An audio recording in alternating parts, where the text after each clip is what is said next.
Hoje nós estamos aqui com uma convidada muito especial. Ela veio aqui conversar um pouco com a gente sobre as medidas trabalhistas para auxiliar as empresas no estado de calamidade no Rio Grande do Sul. Quais são as possibilidades, o que a gente pode fazer para que os empregados não sejam tão prejudicados e as empresas também não, diante de tudo isso que a gente tem acompanhado no estado. A doutora Daiana Pegoretti é minha amiga, minha grande amiga, se formou comigo e hoje é uma convidada muito especial aqui. Eu estou muito feliz de te receber, seja bem-vinda.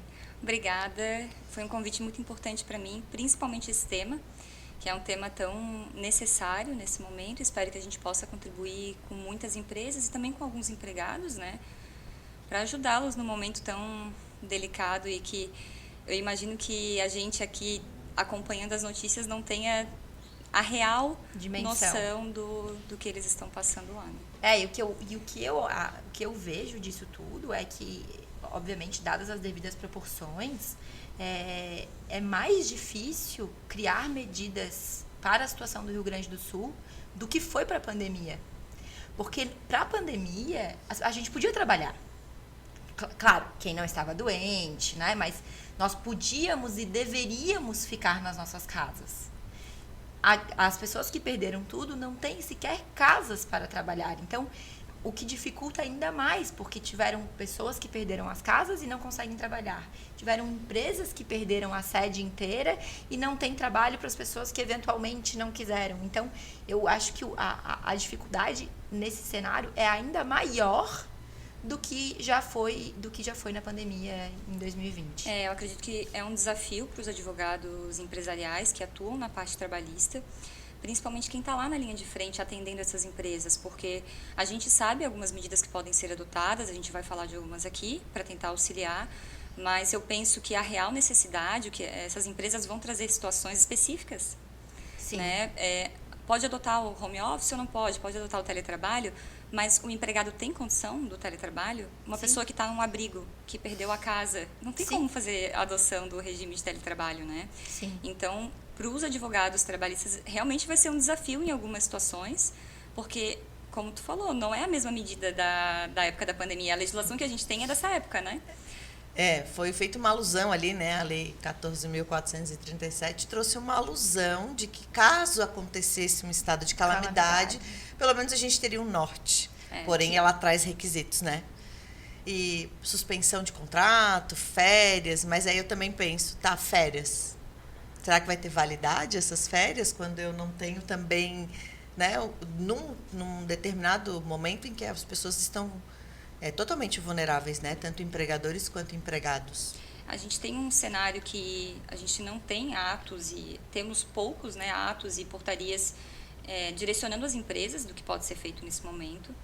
Então, eu penso que a gente tem o Ministério Público do Trabalho orientando em algumas situações, isso já traz uma certa segurança para as empresas, apesar de ser recomendações, mas pelo menos a gente já sabe qual que é o posicionamento do MPT lá do Rio Grande do Sul sobre essa situação. Então, eu acredito que sim, adoção de antecipação de férias coletivas, adoção de banco de horas, isso vai poder ser utilizado pelas empresas, ainda que não tenha a portaria do Ministério do Trabalho, porque o próprio Ministério Público já recomendou nesse sentido. Sim. Então, a adoção de férias, claro, o empregado não vai poder usufruir das férias, mas é uma situação de emergência. E é uma possibilidade de manter o emprego e a renda, Exato. Que é isso o principal nesse momento. Medidas que consigam manter o emprego e a renda dos empregados. Porque, como a Mari falou, né, na pandemia, as pessoas, claro, perderam parte das suas economias, as empresas, né? Então, a gente teve, principalmente, comércio, que teve que ficar fechado, mas as pessoas não perderam tudo, foram dias fechados, né? A gente parte de um princípio de empresas que não tem nada nem para recomeçar. A questão Indústrias é que tem muitas inteiras, empresas, né, que não tem para onde os funcionários voltarem para trabalhar.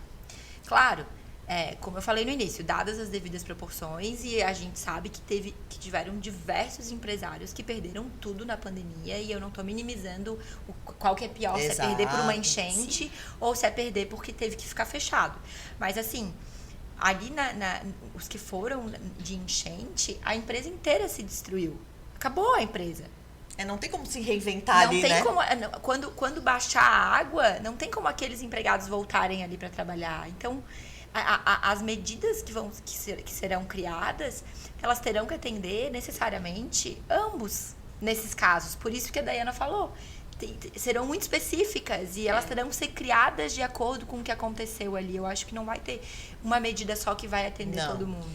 Eu tô acompanhando o máximo que eu posso, então voluntários, mais pelas mídias, né? Então pelas redes sociais.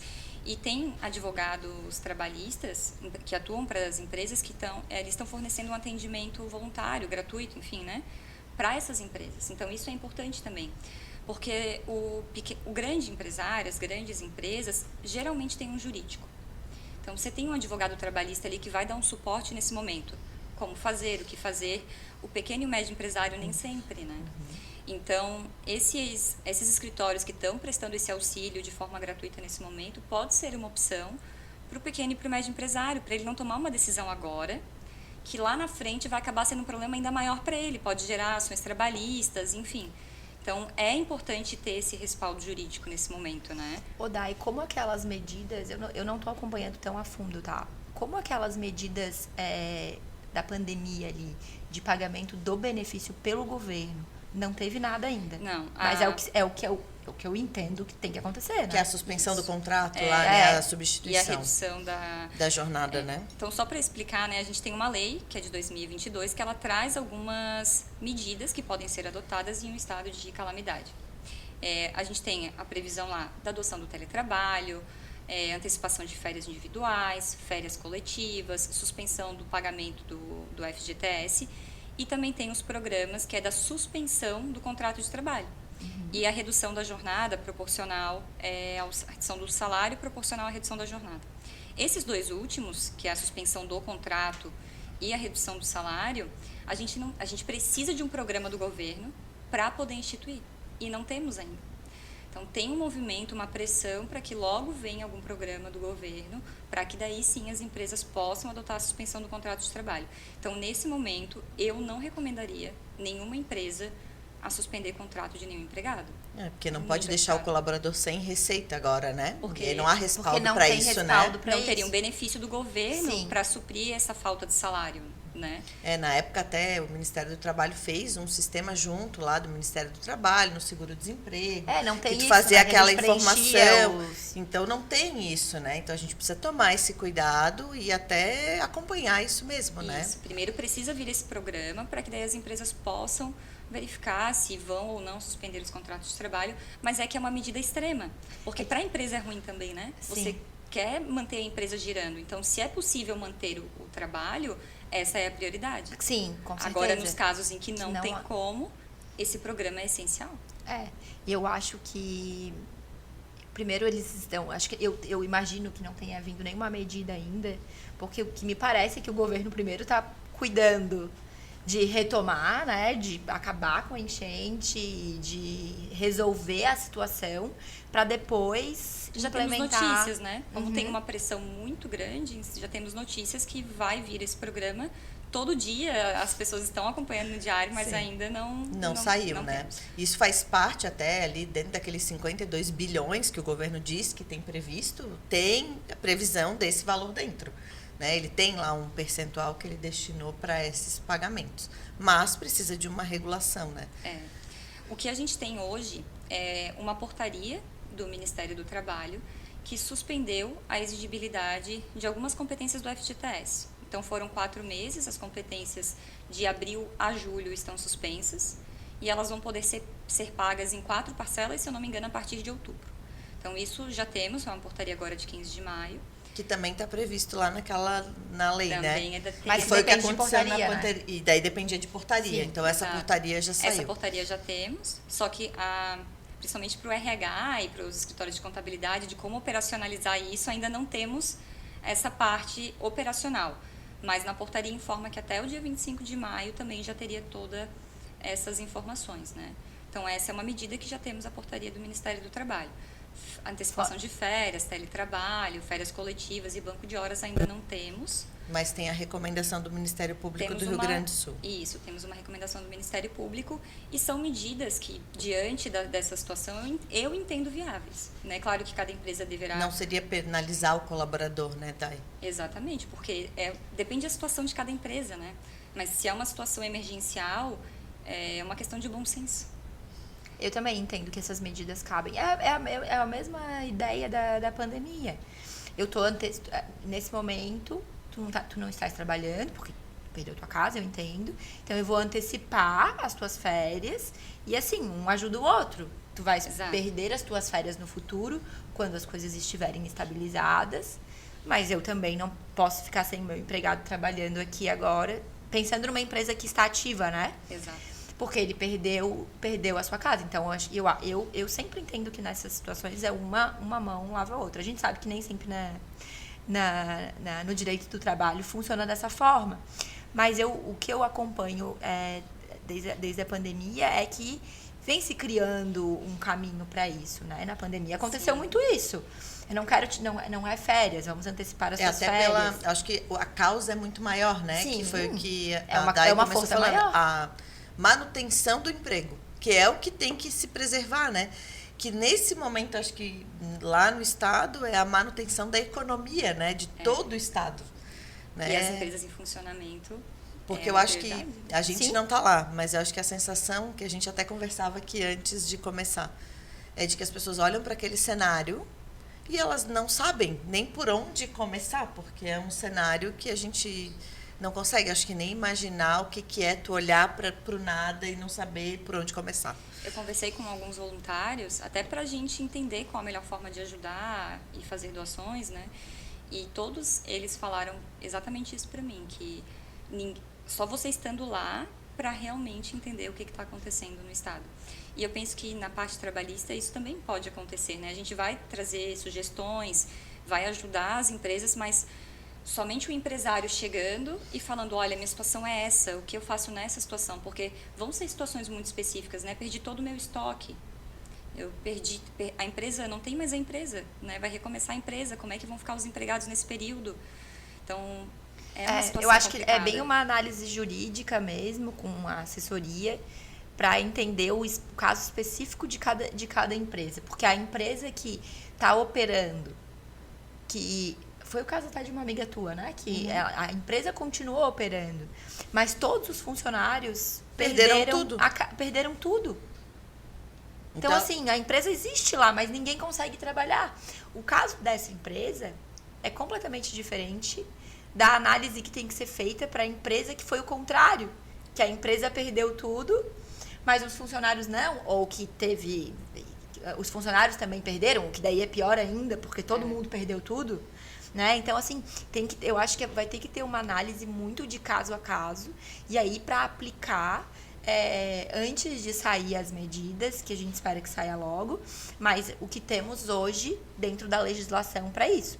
O que a gente tem hoje é muito pouco para isso, né? Então, assim, vamos antecipar férias, vamos colocar no banco de horas. Mas ainda não temos nem em que prazos pode ser adotado, né? Isso. Porque é o ato do Ministério do Trabalho que vai trazer esse prazo. Então, nos meses tais, a empresa poderá antecipar as férias dos empregados. Por enquanto, não temos. Não tem uma segurança de fazer, né? Mas vamos supor, né? Se fosse um cliente meu fazendo esse questionamento, se poderia antecipar férias, eu recomendaria, dependendo da situação da empresa, também. porque é uma medida que vai preservar a renda, vai preservar o emprego.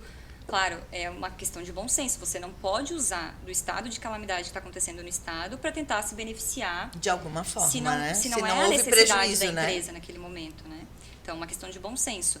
Eu estava olhando no site do Ministério Público que só agora em maio teve 60 denúncias relacionadas à questão de abuso, então de empregados trabalhando em locais insalubres, né? Que estão em risco, ou as pessoas não têm como chegar, mas são obrigadas a ir trabalhar. Então, estão sendo descontadas dos seus dias de trabalho, porque não estão conseguindo chegar nos seus trabalhos. Tem que ter a questão do bom senso, né? Tem que ter essa questão do bom senso. Tem um atestado, até dúvida de vários trabalhadores, que tem um atestado que o próprio município, acho que quase todos já estão com uma orientação do Ministério Público para que façam esse atestado, que daí a pessoa tem um documento para levar até a empresa. Olha, estou num abrigo, eu fui atingido pelas enchentes, eu não tenho como ir trabalhar. E a empresa tem uma segurança também que aquele empregado, de fato, não tem como vir trabalhar. Porque tem um atestado do município naquele sentido, né? E aí, o que a empresa faz com esse atestado? Ela abona essas faltas? Vai para um banco de horas?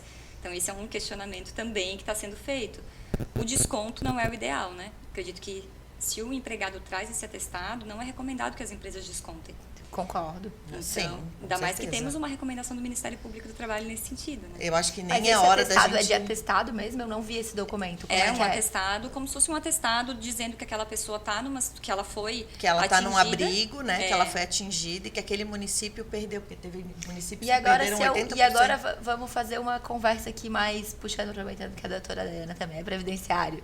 E se passar de 15 dias esse atestado, doutora? Podemos encaminhar para o INSS? Tem alguns advogados, tá? Eu não fiz nenhum benefício nesse sentido, mas tem advogados que estão com uma tese de sim requerer benefício previdenciário porque a pessoa não tem condições de trabalhar, Concordo. tá? Então, Porque eu tem acho que uma no fim tese das nesse contas sentido. a responsabilidade É do Estado. O Estado vai ter que assumir essa responsabilidade. Então, se passar de 15 dias, eu acho sim, é claro.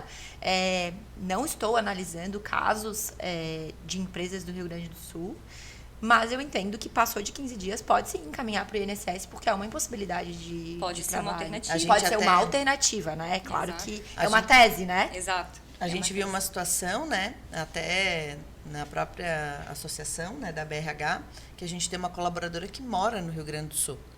E o local onde ela estava foi atingido, ficou sem luz e sem água, não ficou ilhada. Mas ela conseguiu ir para uma outra cidade. Mas existem casos que o colaborador não consegue, porque teve cidades que ficaram mesmo Inteiras. sem água, sem luz, e elas não conseguem nem sair dali. Como é que faz com esse colaborador, né? Que ele não está deixando de trabalhar porque ele não quer, mas ele trabalha remoto para uma empresa que fica em outra localidade. E a CLT não tem uma previsão de falta justificada para essas situações. Não. Então, por isso que é realmente uma questão de muito bom senso. Né? Se você tem um empregado que está em uma situação que é impossível, não tem como adotar um teletrabalho, porque a pessoa está sem energia elétrica, não tem como trabalhar. E ela não está sem energia elétrica na casa dela, né? É, da cidade. É uma cidade É uma inteira. cidade E ela está inteira. sitiada, né? Ela não consegue nem sair da cidade dela. Então, não tem como chegar ao trabalho. Então, nessas situações, por isso a questão do atestado, né, dos municípios. Aí leva o documento para a empresa, se tiver até como levar, mas as empresas estão acompanhando também esse movimento, né? E aí, uma alternativa seria, quem sabe, a adoção do banco de horas. Né? Esse empregado que não pode ir até a empresa, não tem como trabalhar remoto, uma das alternativas é o banco de horas, ou até a antecipação das férias individuais. Que é uma possibilidade. Ou os dois, ou mesclar os dois, porque também colocar tudo para banco de horas, a pessoa vai ficar Fica devendo impagável, horas. né? Que foi o que também teve uma regulação lá que veio de uma portaria trazendo um teto, né? Exato. Por uma quantidade de banco e por quanto tempo eu podia compensar esse banco, né? Na época da pandemia, de 1 ano, né? Até 18 meses teve que chegou, né? Isso. Mas, porque imagina quantas horas eu vou ter. A previsão que eu vi antes das últimas chuvas é que levaria em alguns lugares até 60 dias para baixar as águas. Imagina. Porque não tem para onde escoar. Então, tu imagina 60 dias. Fora, se não chover, né? Fora, depois reconstruir e recuperar.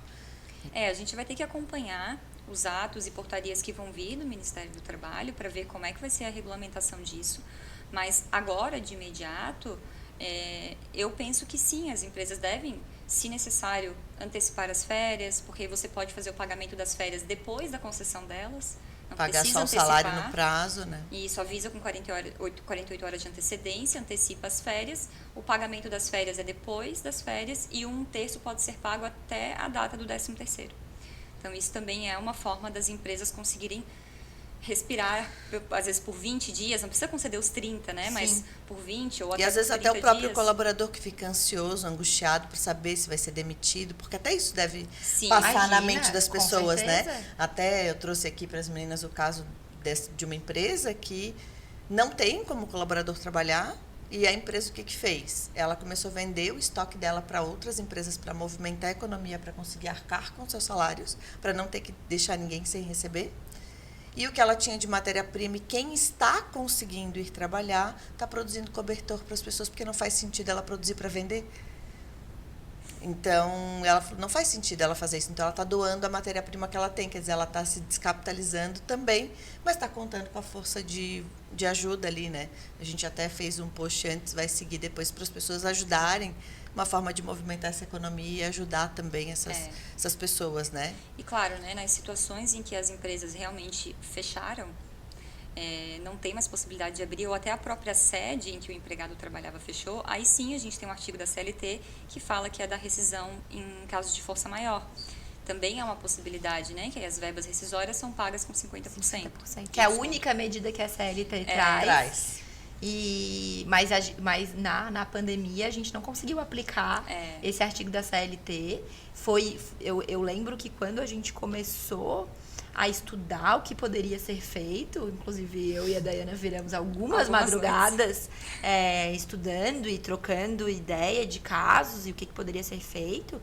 E essa possibilidade da CLT veio em diversos estudiosos, diversos advogados, e quando a gente foi vendo a evolução de decisões e de orientações do Ministério Público do Trabalho, não foi aceito como uma medida de força maior. Então, assim, é uma opção que a CLT traz, mas é uma opção muito difícil de caracterizar, assim, né? É claro que nesse caso aqui perdeu tudo, né? Eu acredito que... Aqui talvez só tem elementos, né, para caracterizar a força maior. Né, teve lugares ali que inundou, a enchente levou empresas, então... Eu entendo que aplica esse artigo, mas claro, entendo que o desenrolar da situação, somente com o passar do tempo que a gente vai entender como é que o judiciário se está aplicando ou se não está aplicando esse artigo, mas é também uma opção para as empresas que fecharam em razão disso, ou fecharam não a empresa de modo geral, mas pelo menos aquela loja ou aquela filial em que o empregado trabalhava, de fazer a rescisão com esse desconto, digamos assim, né? Gente, então é um assunto ainda que temos que aguardar as portarias, temos que aguardar aí algumas regulações que ainda não vieram. Tendo novidades, a gente volta aqui, a gente traz a doutora Dayana aqui de novo para falar com a gente sobre isso. Se vocês tiverem qualquer dúvida, deixa aí no YouTube, pode deixar aí no Spotify, que a gente submete lá para a doutora Dayana para ela trazer as respostas aí para vocês. E também para a Dayana, quem quiser seguir no Instagram, doutora Dayana Pegoretti. Isso. Com Dayana, 2 T's. 2 T's e ao final. Ela também pode ajudar e responder dúvidas. Com certeza, agradeço o convite e estou à disposição. Obrigada. Obrigada. Foi ótimo.